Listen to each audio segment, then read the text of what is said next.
how to delete your Discord account in 2021. Others I'm going to show you guys in this quick video. So let's get started right away. So firstly what you have to do is you have to open your Discord app, and in the bottom right corner you can see your profile picture. In my case there is the Discord logo.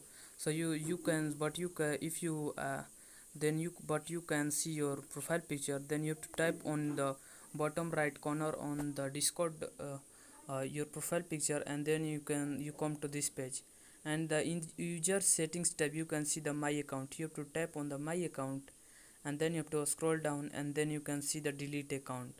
So what you have to do to delete account, you can see in the bottom of this page. Scroll down, then click on the delete account, then you have to enter your password, and after entering your password, then what you can do, you can click on the delete, and your account is deleted. So that's basically it, that how you can delete your Discord account in 2021.